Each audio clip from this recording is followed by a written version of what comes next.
Hello, all. Welcome to this edition of the Ask CESO webinar. Um, CESO is the Center for Effective School Operations, and we provide support services to school districts. We're on the communication team for CESO, but CESO also offers transportation, finance, HR, technology services, and those services are expanding to include other things. We This is now our 12th episode. I hope you'll go back and check out the other 11. We had websites, storytelling, crisis communications, branding, enrollment marketing, public engagement, graphic design, elections, strategic communication plans, writing, and financial communication. So we've got a lot of good content that I hope can help you. But today we're going to do something a little different. We're going to talk about books that have impacted our work. So we're kind of calling it the CESO Communications Book Club. And we're just going to share with you some books that made a difference to our work. So this is good for you if you want to read these books, if you're a book lover, but it's also good for those of you who don't want to read the books because you can just get our Cliff Notes version of the things that we took from it. Justin. Good morning. How's it going? Good. How are you? I'm good. So when we started talking about this conversation or about this episode a while back, we talked about, we recently had our team retreat where we all came together in Minnesota, and we talked about what we wanted these webinars to be like going forward.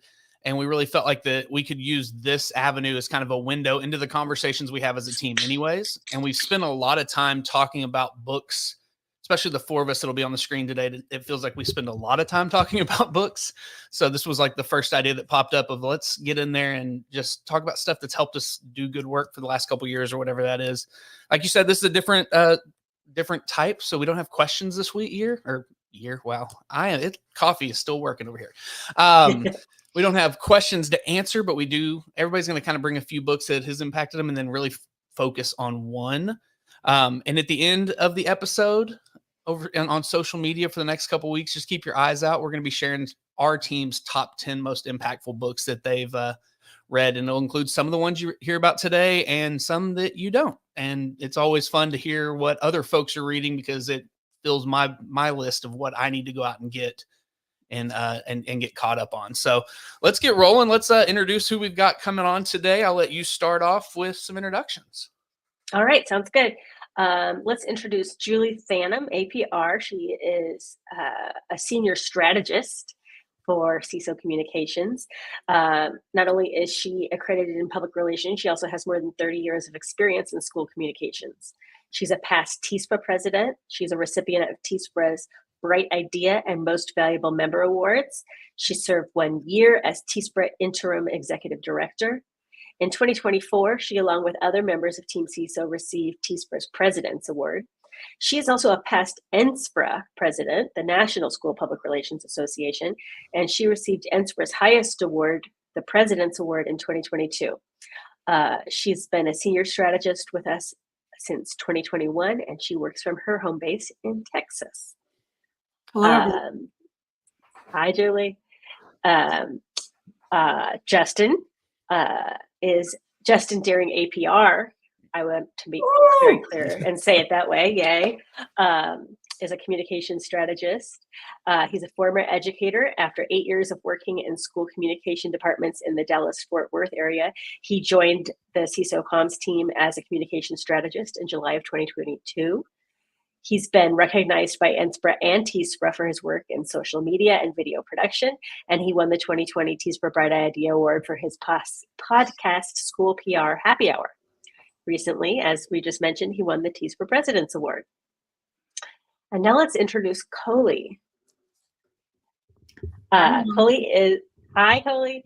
She's our Director of Communication Services for CESO Communications. She has 12 years of experience serving school districts as a communications specialist and director, leading critical projects like enrollment campaigns, district rebranding efforts, referendums, and graphic design.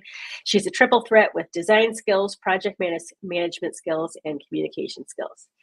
And my ad lib is to tell you that that's why we can't live without her. So And I'll introduce you, Nicole. Nicole Kirby, APR, is a senior strategist with CESO Communications. Before joining CESO in the fall of 2022, she was responsible for communication in a district in Kansas City, Missouri for 23 years. She served as INSPR president from 21 or in the 2021 and 2022 school year, and she served as MOSPR president 20 years ago. She's earned the INSPR Gold Medallion, the INSPR Frontrunner Award, the INSPR Learning and Liberty Legacy Leader Award, the MOSPR Professional of the Year Award, and the MOSPR Distinguished Service Award. Episode 12, and I finally made it through that sentence without messing. There's a tongue twister in there. Well, okay. Welcome to the webinar. Right. All right. So we're going to start with Julie, partially because her excitement about the book she's going to focus on is what triggered our idea for this episode. But before you talk about the book that you've chosen to cover in depth, will you give us kind of a list of some books that you have really impacted your work? Absolutely. I'm a little bit of a reading nerd, so I can get pretty excited at a book at a minute's notice. But probably most people that know me would know that one of the most impactful books and trainings that I've gone through that impacted both me personally and professionally is probably Crucial Conversations. There's 4 authors of that best-selling book: Carrie Patterson, Joseph Granny, Ron McMillan, and Al Switzler. And that's a whole session, a webinar in and of itself. I'm actually not going to talk about Crucial Conversations today, but as a certified trainer, I think that book had the most impact on me personally and professionally during my career. I also most recently read The Coaching Habit by Michael Bungay Stanier. And I just learned so much in coaching others and working to help people come to conclusions themselves by asking questions and coaching them and those types of things. And it's just really, I think, made me a better partner for our clients. I know Coley is going to talk a lot about this today, but Brene Brown is one of my favorite authors, and Atlas of the Heart, Dare to Lead, Rising Strong. I just recently read Braving the Wilderness this year. Amazing, just amazing in all sense of the words. And then Lukashevsky's Crisis Communications book, which I keep right here and pull out quite often. I am known, by the way, for getting on a rant and pulling a book up and just start talking about it. So if I do that several times on today's webinar, my colleagues will just laugh because it's pretty common for me to do that. But the book today that I really want to talk about, and then I want to spend just a few minutes, and my colleagues have heard me rant about this for a while. So the book is called Unreasonable Hospitality. I have, you got mine on my phone. You got it. That you've worn people out about a topic when they start reacting to things you say. But this book, I think, is so relevant in public ed right now. It's a book by Will Guidara. And it's not about public ed. And that's kind of what I love about it, is because I think we can learn from other industries. It's a book about hospitality and customer service. And also, I'm reminded when I go back and review it, that it's a book about leadership and about building a strong team. It's really about the restaurant industry. It speaks exactly to what I believe education is missing, and how, in my opinion right now, why our schools are often lagging behind their competitors in the crowded marketplace. I know that's a strong statement, but I don't think we are doing hospitality and customer service well. And I think everybody's turning to, you got to market, you got to advertise. That's okay. But if you don't have a good product, if you don't have good customer service, and if you are not turning an eye towards how you're taking care of onboarding and orientation, recruitment and retention of new families, I think that you can spend all the money on marketing and advertising you want. If you don't have those pieces right, it's really not going to work for you. So I just want to take a couple of minutes to kind of review. There's so many nuggets in this book. I bought it in a spiral bound off of Amazon so that I could actually keep notes and highlight it. And it's going to be a presentation coming to you soon, near you soon. But in this book, the author talks about not just wanting to be one of the best restaurants in the industry, but to be the best. And I think when you set your goal to be the best, that is a whole different tone for your team. And I feel like we have that at CESO. There's so many correlations here to the team that I joined and why I joined it and why I love the brand and vision for our company. That's a whole another discussion in and of itself. But the author spends a lot of time with this team trying to figure out who they want to be and what makes them different and stand out from their competitors. And I can't tell you how many school districts we are working with or that we talk to that really have never thought about these questions, like what makes you unique, what makes you stand out, and it's very hard for them to articulate it. If it's hard for them to articulate it to us, think of how they're probably not doing a great job of articulating it in the crowded marketplace where people have options now. And we're in the process of working with districts right now to find their tone, their voice, their brand, the culture. And we don't set it for them, we uncover it for them. And I think that's really, really important. I feel like this book, though it's not written about education, it's about customer service. It's about hospitality. It's about winning over your customers, which in our case are our students and their families. And in some sense, the employees that we try to attract to our school districts. It's about rolling out the proverbial red carpet and treating your customers as if they have a choice, because now they do. And I think that's a realization that many public educators are coming to, is that our families have a choice now, and they aren't always just going to turn to us. We're not the only ballgame in town. And because they have options, I believe public education is woefully behind in figuring this out. We need to act more like colleges and universities. And one small example is when you go to our websites, they're kind of like public ed websites had become a dumping ground of PDFs, and it's like a cemetery of documents and handbooks and things like that for internal use a lot.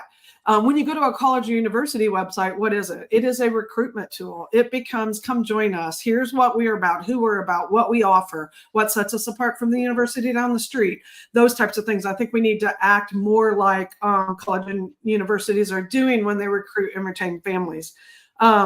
Much of what the author Gadara writes in the book is about the tension or lack of communication and continuity between the kitchen staff who makes the meals and the dining staff who serves the meals. And I can't read this book, and I know I'm looking at it through a different lens, but I couldn't read this book without thinking about the direct correlation of what is really missing and really messed up in public ed right now is how central office is often working against or not in alignment with campus administration and vice versa. I think we struggle over the years to get on the same page. I think we kind of pass off recruitment and retention to the other entity, whether that's central office saying, oh, our campuses are handling that, or if it's campus saying central office does that. We often find that actually nobody's doing it, or nobody's doing it really well. The author argues that amazing food without exemplary dining or customer service experience won't guarantee you a returning customer, just as great service, but with food that doesn't taste good or look good, is equally catastrophic to your business. And think about restaurants. You don't give restaurants many options. You go, if you have a good experience, you'll probably come back. If it's good, you'll come back. You'll recommend it to other people. But you guys have all been to restaurants that just didn't cut it. And I'm telling you, I don't go back. I don't even hardly give them a second chance. And I tell everybody, oh, ate there, had a bad experience, or the food wasn't great, or is average. You know, it's just okay. These are like kisses of death for restaurants. And this is why in the restaurant industry, they have struggled. So many restaurants they open. And you can read a little bit more about the industry standards of which ones actually survive and do well. But you guys know this, that when you eat and have a good experience somewhere, you tell people about it. And I think public ed needs to learn about that. I also think it's equally important to think about the fact that no amount of marketing and advertising to get people in a restaurant can make up for bad food and bad customer service. And I think the same can be said for public ed. Yes, you need to spend a little to get a little. Yes, you need to look at marketing, advertising, your messaging. How are you showing up in the marketplace? What does your message say? But if the system and the product that you're offering for your students and their families is not up to the standard of what they're looking for, No amount of marketing and advertising can make up for those types of problems. So districts have to focus on both the system and the campus experience for families. Often through the years, we make it easier for our staff. We make it easier for our staff when we plan things than we do our families and our students. We have to think about every single moment, every single interaction is an opportunity for us to build our brand or break down our brand. And it's an opportunity to show kind of that unreasonable and unmatched kind of hospitality from the school district down the street. Think about it. On a given day, most districts are telling us, oh, our campuses handle all that. And so after the pandemic, we stopped giving tours. We stopped offering a lot of opportunities to, do the kinds of things that we need to do to get our families in and make them feel seen and valued and heard and known. We need to personalize the experience. And sometimes when families call to inquire at a campus, they get met with someone who's working in the office. They're stressed. There's been a lot going on. It's been a tough day, and they're treated sometimes rudely, sometimes and maybe not with that intention, but as an interruption. And I think we got to think about our employees who are answering the phone and who are handling new family recruitment and onboarding need to understand the connection between keeping customers means keeping my job. And I don't think we do a very good job in public ed of training our staff members on how their role plays a huge part in the bigger picture of retaining and recruiting students. And we're seeing this because districts are going through budget cuts and staffing cuts across the nation because they're losing students. And students are going to either charter schools or private schools or home schools, just other options, online schools. So I think we have to pay more attention to training and providing the resources for our staff. And I promise I'm going to wrap this up a little bit. Ideas for unreasonable hospitality. So people say, well, what does that look like in a school district? I'm working with a client whose superintendent calls every new family. She has a list and she works through it as long as it takes her. She makes a personal phone call. This is a fairly new superintendent. She calls them. She calls the students by name. She knows a little bit about what grades they're in or who their teachers are. And it's a personal phone call. I cannot tell you how important that is. And they've grown by a good number of students, which also equates to increased state funding for us in the state of Texas. We have a district that really wanted to make connections. After the pandemic, families are not connecting with one another. They held popsicles in the park. For pre-K and kindergarten, they expected about 100 families, and they had to go out and buy more popsicles 3 times. A pretty inexpensive way, though, in a public park to connect families. They had customer service and enrollment liaisons assigned to families, mentor families. We have student ambassadors. We need to get back to doing tours. Oh, don't even get me started on the swag. One thing I love about CESO is their swag. They've got their branding down. You see it in my office here in Texas. There you go. And so we got to think about just a small expense makes a big impact. When someone comes to tour your building, go to the little closet, open up and say, what size t-shirt do you wear, sweetheart? And pull out that t-shirt for that student. And there you go, more CESO swag. And yes, this is an investment, but the return on that investment and how people feel when they are a part of your brand immediately, even when they haven't made that decision yet, can kind of push them over the edge. You can work with your realtors in town. You can work with your homeowners association. What about the welcome wagon? What kind of calls? Get a list of new families in the area and make sure that they're getting a postcard from you or some sort of an interaction from the district. Okay, I didn't even get into the leadership lessons. I want to give a couple of quotes. If your business involves making people happy, and then you can't be good at it if you don't care what people think. And the author says, the day we stop reading our criticisms is the day we grow complacent and irrelevant.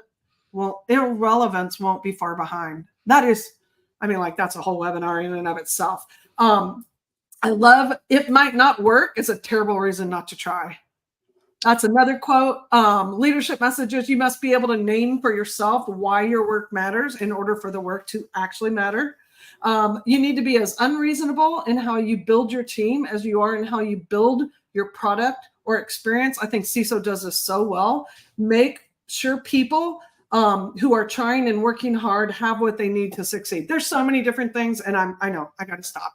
So to say I'm excited about this book and how it is relevant to public ed is an understatement. So I love it.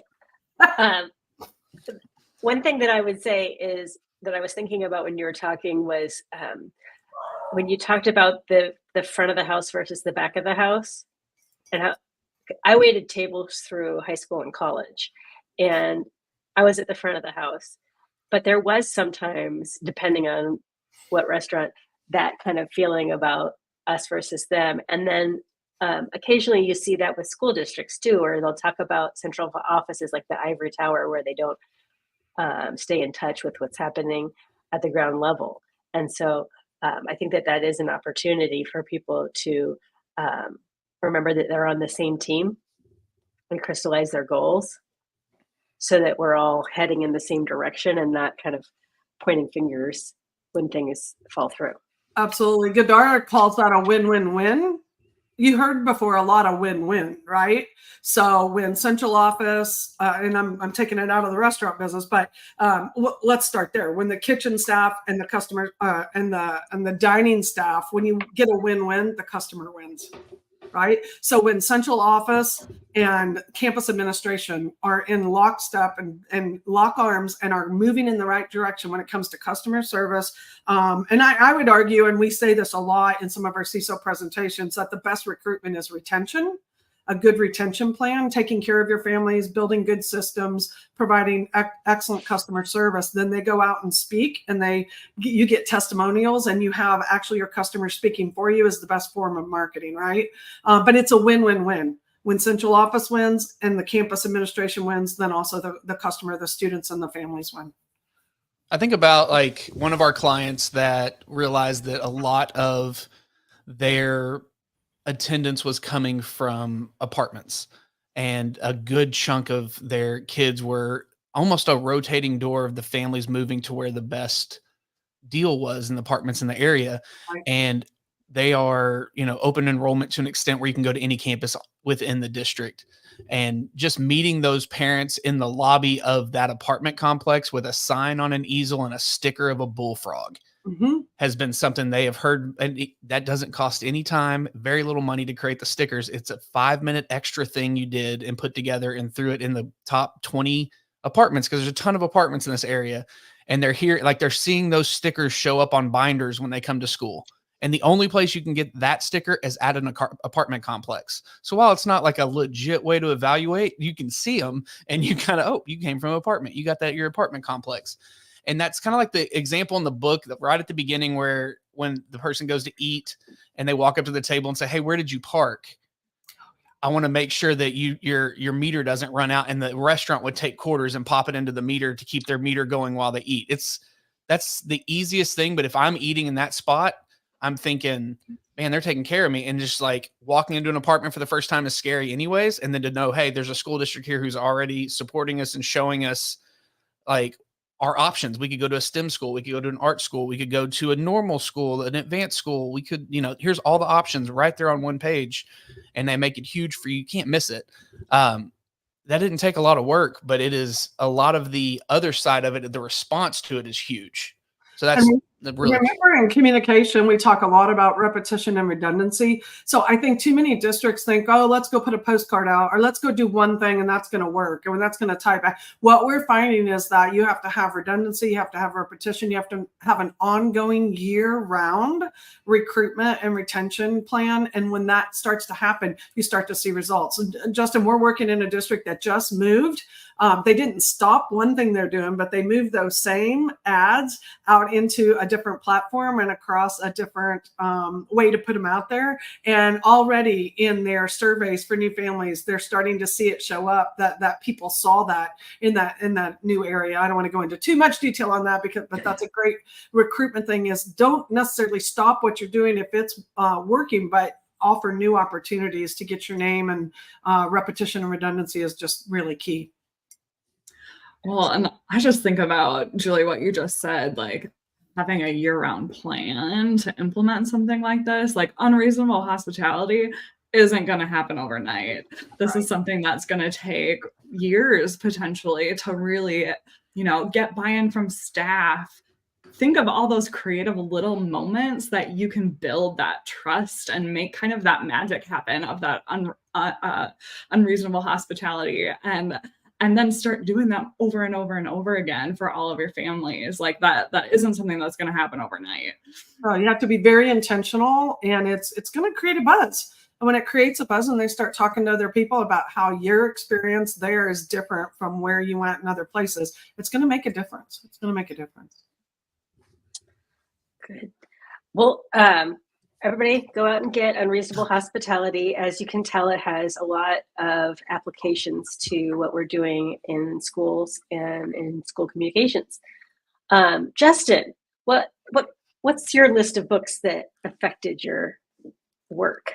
So I will say that in January of this year, I decided to shift the type of books I was reading to be more kind of like maybe help Justin be healthier or find other ways to like manage time. And every one of the books I've read has affected my work directly, even though they aren't about marketing or communication. So, the first one, it's called Slow Productivity by Cal Newport. And it's basically, the tagline is The Lost Art of Accomplishment Without Burnout. And it's talking about spending time on doing what you love and focusing on those. Atomic Habits. I read this book every year for the last 5 years. Don't need to go too far into that. This is the weird one. It's called Outlive: The Science of Art and Longevity by Peter Attia. The third chapter of this book basically sealed the deal that I could actually probably get my APR in my mind, because it opened up like what the strategy, objectives, tactics, all that meant in a different language than I'd heard. And it's, really good for, there's a lot of research in there about Alzheimer's and things like that. So learning that stuff. And then the last one, 4,000 Weeks, Time Management for Mortals. You only have 4,000 weeks on the earth. What are you doing with it? And all of these have little pieces about that I pulled for work. But the biggest one is I bought this one thinking it was a workbook, started reading it and realized this is a marriage book. This is a parenting book. This is a workbook. This is a church book. This is a community book. It's called Super Communicators by Charles Duhigg. He also wrote The Power of Habit. And it's the yellow book with the wheel where it's the original Atomic Habits, came out a long time ago. This book, it's really, it was really eye-opening. Like from page one, I realized I bought this book and it's not going to be what I thought it was. The first thing it really talks about is, hey, when you have that bad day or you need to vent to somebody or you need somebody to help you realize your worth, and when you close your eyes, who's the person you visualize? Who do you see? And all three of us, all four of us, we know the person we go to at that moment. That person is your super communicator, because they meet you where you are, they acknowledge where you are, and they take you to the conversation you need to have.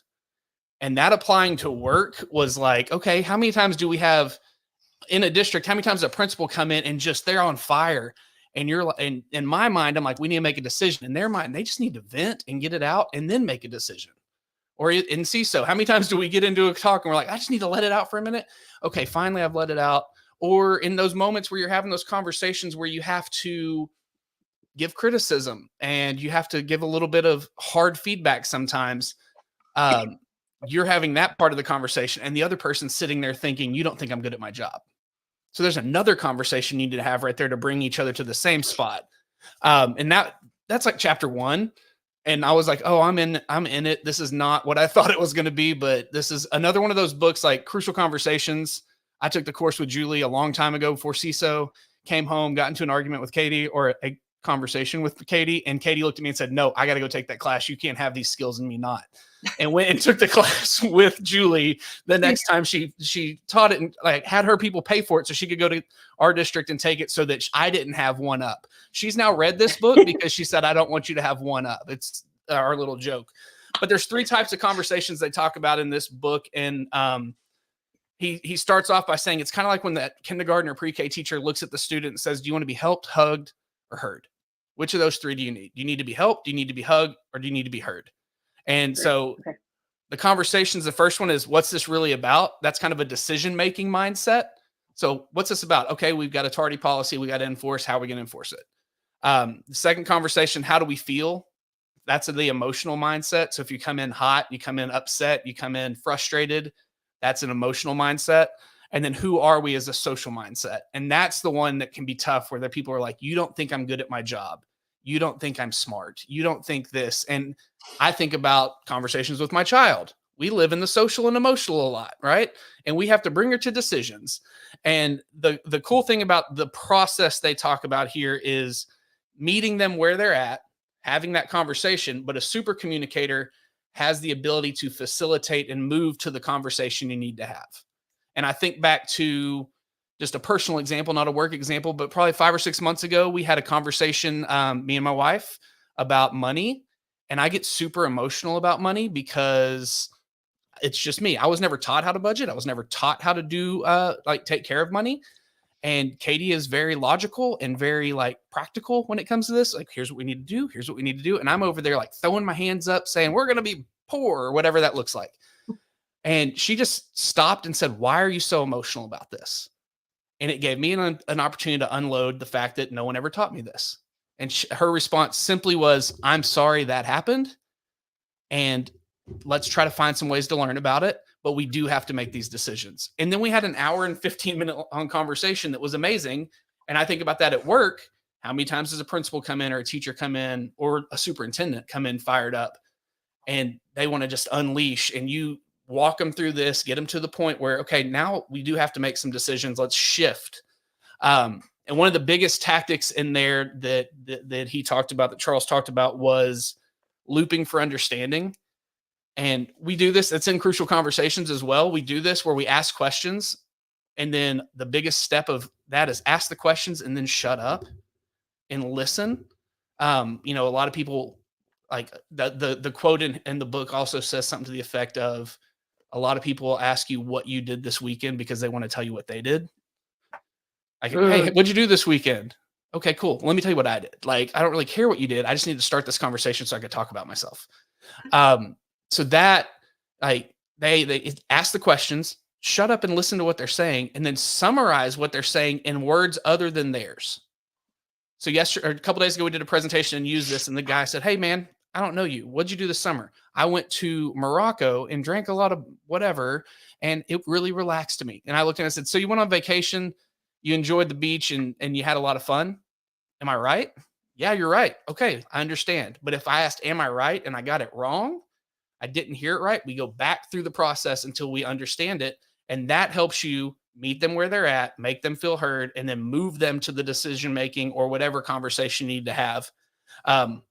I will share a quote like Julie did. I pulled one up real quick when she started sharing quotes. And I think this was like the banger quote for me on this one was, miscommunication happens when people are having different types of conversations. If you are talking emotionally and I am talking practically, we are in essence speaking different languages. We are not speaking the same language. So I just think taking this and reading it as what I thought was a workbook, but it really becomes a life book, but also it applies to everyday client talks. It applies to, a teacher could use this with a student, teacher to teacher, peer to peer, leader to leader. It's across the board for education, just having this skill set to be able to meet, hear, and validate, but still move to decision and the conversation that needs to be had. Super communicators. That's good stuff. I love that. I haven't read it yet. I do now have it on my list.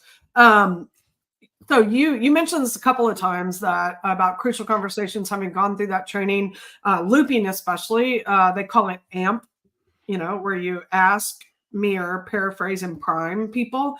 It's listening skills to kind of make sure that you understand. That sounds like it complements it. Was there anything that you read that you thought, this is not what they said in Crucial Conversations, or is there anything that contradicted, or did it just basically complement each other? There wasn't a lot of, when I think back to Crucial Conversations, the big thing, and we did this at retreat, was the CPR section. Mm-hmm. It felt like the 3 conversations kind of mirrored CPR, but in a different way. Okay. So I don't think there was a lot of contradictions. I think it was worded differently, and seeing things, for me, hearing things that are very similar from multiple different perspectives really helps it ingrain better for me personally. But I think that the big thing, they complemented each other really well, to the fact that like Crucial Conversations that you have to have can be more successful if you have the skills the skills in this book to guide that and facilitate that conversation to the right spot. Got it. And for those of you who may not have read Crucial Conversations, CPR, when you're breaking down a problem, is handling at a content level. a pattern level or a relationship level? Where has it broken down? So that's what the CPR is. So I saw just in your notes and your comments, a lot of correlation. They sound like they complement each other well. So certainly I'm looking forward to adding that one to my list. And as someone who considers themselves a rather slow reader, it takes me a hot minute to get through a book. I rolled through this one in probably 2.5 days, and it's one of the most underlined books I have in the library. And it's just, there's just a ton of stuff you can pull from it that this is just scratching the surface of like the first 3 chapters, honestly. I have it in my to read pile as well. I bought it from the local bookstore that's a few blocks away, and got a, I saw, well, this will be perfect for my work. It's about super communication. And they had a signed copy. So I thought, well, all the more reason. And now, Justin, you've convinced me. I've got to go move that to the top of my to read pile. I was just going to say that, do you want to be helped, hugged, or heard? That just makes me think of Justin, what you said about this becoming more than just a workbook, but also like a marriage book. Like, I think about my husband. He often comes home and vents about his job.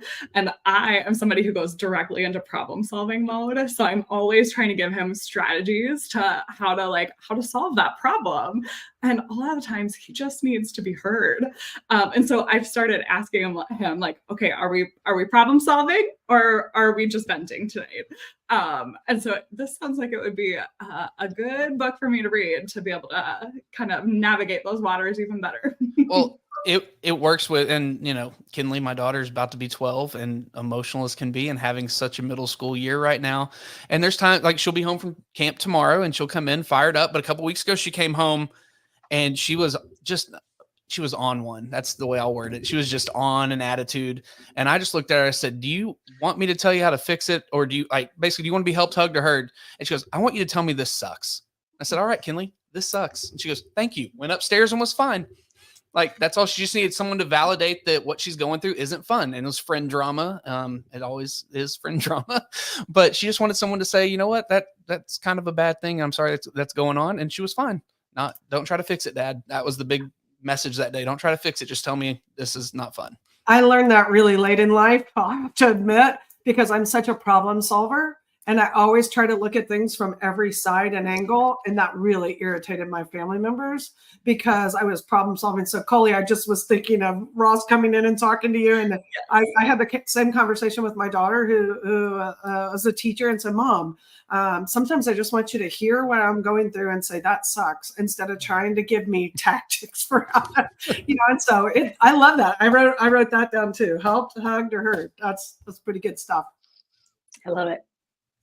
Well, Coley, I can see your list here and I'm seeing some themes. I was going to say, I feel like all 4 of us have read some similar books. I didn't even notice that one of the books on my list, The Coaching Habit, was also on Julie's.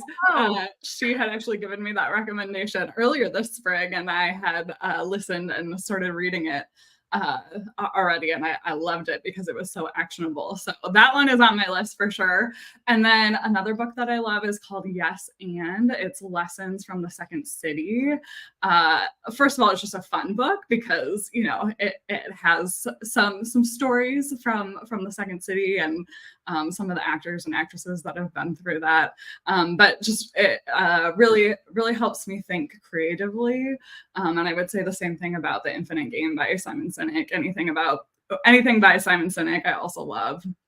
And then the person that I truly love and that I'm going to talk about today is, I consider her a friend because I talk about her so much and I listen to her podcast so often and read her books all the time, that Brene Brown is just top of my list. So I'm going to refer to her just as Brene because she's like my friend because I talk about her so much. So Atlas of the Heart, I love that book. It's all about your different emotions and has really helped me just process things in just a way that I've never been able to do before. And then the one that I'm going to dive into a little bit is my favorite, Dare to Lead I'm backwards here. I can't. There we go. You can see the whole book there. So Brene Brown is a qualitative researcher, if you don't know who she is. And she has worked with companies for years and years and years. And she has done a ton of interviews with different organizations and companies. And so this book is really based on years of research that showed that we need braver leaders and more courageous cultures. Too often, we are just avoiding tough conversations and we aren't providing honest and productive feedback to the people that we work with.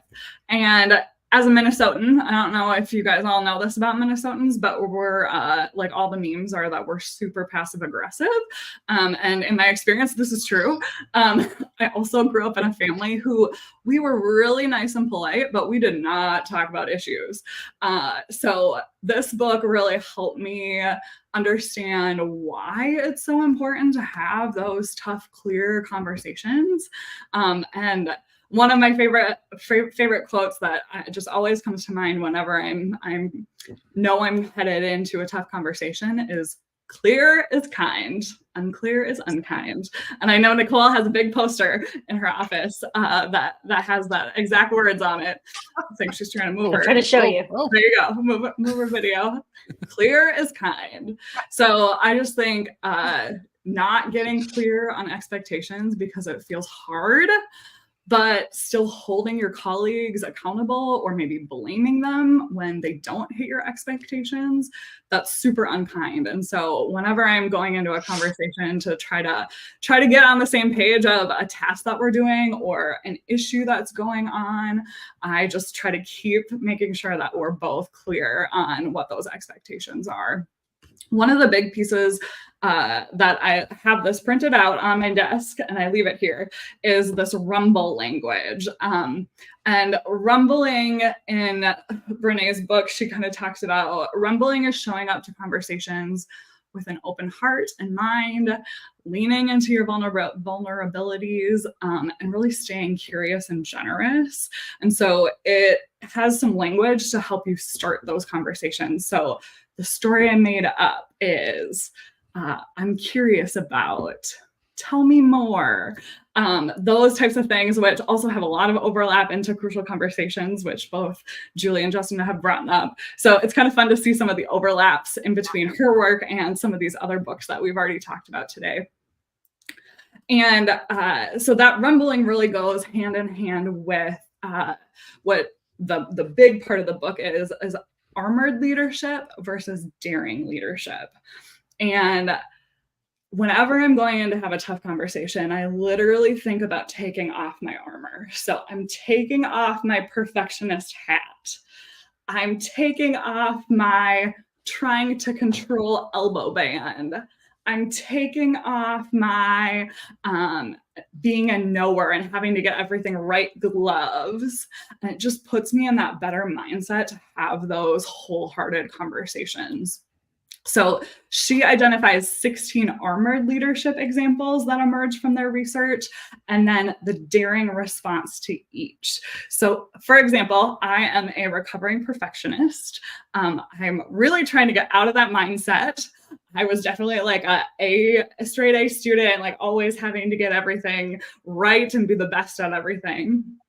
And the daring leadership response to that is modeling and encouraging healthy striving, empathy, and self-compassion. And so the big difference between those two is that's self-focused. How can I improve? Versus perfectionism, which is really other focused. What are other people going to think about me? And just that mindset shift really helps you get out of that perfectionist mode. So whenever I'm in a pickle or trying to think through or approach some of those different thinkings, I have this page just like completely marked in my book between armored leadership and daring leadership and what the response is for each of those. The second part of the book really talks about living into our values. And one of my favorite quotes is, integrity is choosing courage over comfort. It's choosing what's right over what's fun, fast, or easy. And it's practicing your values. not just professing them. And I think that's one of my favorite parts about all of Brené's work, is that it's so real and actionable. And she has a full workbook on her website of like how to actually dive into these things. And so I've gone through this values exercise a couple times to try to identify like, what are my top values that I as a human being value, and what do I bring to my work, and why are those things so important to me, so that I can be really clear with the people that I'm working with why I might react one way to something versus how somebody else might. So I could go on and on for days about Brené, but I will stop there. That's kind of my big picture about Dare to Lead. Well, I will jump in real quick. And, I was on a campus helping the other day, and they were big about affirmations. And I think that just to say, like, you do really well at this. As someone who works directly with you all the time, you're really good at, you can see the process of, oh, I'm going to step back, think second before I respond if it is a tense or tough conversation. So I just wanted to say you are really, really good at this. I totally agree with that. I also think I was thinking about, I had the pleasure of getting to hear Brené in person. Yeah, It was Cheers. amazing. Jealous.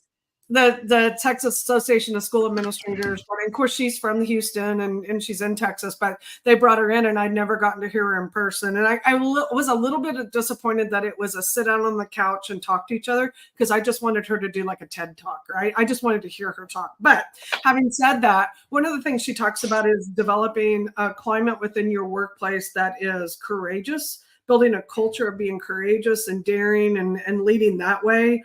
And I feel like, man, we get that so much in CESO. I just feel like they cultivate that courageous leadership and that type of thing. But I wonder if that's kind of lacking in public ed right now. I don't know what you guys think about that, but I feel like the atmosphere right out there right now is not about daring to lead and building a culture of courageous leadership. What do you guys think? I think the political climate has caused a lot of people to go to ground and be really fearful in public education, and not without reason. Right. I mean, people's livelihoods are on the line legitimately. So, and yet at the same time, kids need people to be courageous now more than ever. I think that, go ahead. Sorry, my armored leadership, that just directly correlates to what Coley said about, I feel like people are armored up. Like they're fearful for their jobs. When you operate out of a place of fear, rather than being courageous and doing the right thing. And I'm not saying they're doing the wrong thing. I just think there are times that operating out of a sense of fear and not being willing to take the risk and not being supported in risk taking, that's a problem for public ed right now. Sorry, Justin, go ahead. I think we're starting also to see, and again, Texas based here, so I'm just going to roll with Texas, what I know real well, is we are starting to see some districts that have been quiet for a couple years and not really standing up and standing out for their students and supporting them. But now that, we're you said it yesterday in a meeting, we're 5 years removed from the pandemic. We either have to we got to make a decision, starting to stand up a little bit and speak louder and clearer about the situation they've been put in. Whether that is accountability, whether that is funding, whether that is, your money. People are starting to be courageous enough to stand up and say, we can't do this because of this. And that's down here. That's bold, because it's really easy to get in the radar of certain folks and be sued. I mean, it happened last election season, just by saying, hey, vote for education's a vote for you. Got some districts in trouble, but they still, across the state, we're about to see it again. There's going to be districts that stand up and say a vote for education is a vote for students, and they're going to get sued, but they're standing up and being courageous to stand up for the people they serve. And I hope that's a trend that is happening and trending up, because it has been pretty quiet and a lot of just keep our head down, teach the kids, go home at night, and we have a job tomorrow. It feels like the pendulum's shifting a little bit to more of advocacy towards what's best for kids. No. Well, I'm going to jump into my section because we have 10 minutes left, and I was hoping to leave a little time at the end to share with you a list of some other books that some of our friends have recommended. So I'm going to go real quickly through my section. Of course, the first thing on my list, also Brene Brown, because yes, that's something that we all have in common. I put Dare to Lead on the list, but I could name Dare to Lead is probably the one that I got the most professional impacted my work, which is the category we're in. The other ones probably impacted my personal life a little bit more. Cast, so Dare to Lead there. Cast. Nicole pulls her books out too. She's got them. I do. I just pull it from behind me. This one, I read a bunch of books about anti-racism for a lot of reasons that you all know in the last few years. And they all had similar content and themes, but nothing was like blew my mind or shifted my thinking like this one did. This one really changed how I thought about the whole thing and was really helpful that way. Then Why Should the Boss Listen to You? This is also a Lukashevsky. Julia mentioned a Lukashevsky one. This one helped me understand what my superintendent needed from me when I was still in the district. And as somebody who works for CESO and I'm coming into districts, it helps me be empathetic about what our clients need from us. But this one I've shared with people over the years to help them understand kind of that strategic mindset about what is the superintendent worried about and what's keeping them up at night, and how can I support that rather than bringing them some tactic that's not connected to their goals with the district's goals. So that one's good about that. And then Made to Stick. I love how she knows exactly where they are on her. I moved that one and tricked myself. I moved that one. This one, Chip and Dan Heath, lots of good applications about stories that stick, which is another book I have, are Stories That Stick. But one of the things that I always refer to in this one is the curse of knowledge, and how people don't understand what it's like to not know. So you get people in a district trying to communicate about something, forgetting that their audience doesn't have all the background that they have. And so that's a good reminder for people. But the one I want to talk about today is going to show my data geek side. And you all know how I love a really good plan. So this one is called The 4 Disciplines of Execution. It's one of the Covey books. Sean Covey is one of the authors, also Chris McChesney and Jim Hewling. The things I wanted to share about this, I was exposed to this book when I was working with Dr. Mike Kimbrell, who's now the superintendent of the Park Hill School District, and he also a data guy. And he had us reading this book, and I immediately just gravitated to this framework for how we can develop goals in our departments and divisions that support our overall district goals, organization goals. They call them the wildly important goals, or WIGs. And it's important that not only that those support the overall ones, but that we understand kind of the difference between that WIG and our whirlwind. And I have found this a really useful mental construct. The whirlwind is the stuff you have to do all the time. So all the things on your to-do list that are maybe not connected to that overall goal, but they have to get done. And often they're really driving your to-do list and your time. That's the whirlwind. And so you have to be really careful and intentional about preserving time and energy for the WIG, or it won't get done, because the whirlwind can easily eat your entire calendar up. So in identifying what that WIG is, they talk about getting your team to do the work to identify what that is so that they will have the buy-in. So it's not for the leader of the group to say, okay, here's our goal. It's for the team to sit down and say, here's the organization's goals. here's what we do. How do we support that? What can we do that makes a difference in moving the needle toward the organization's goals?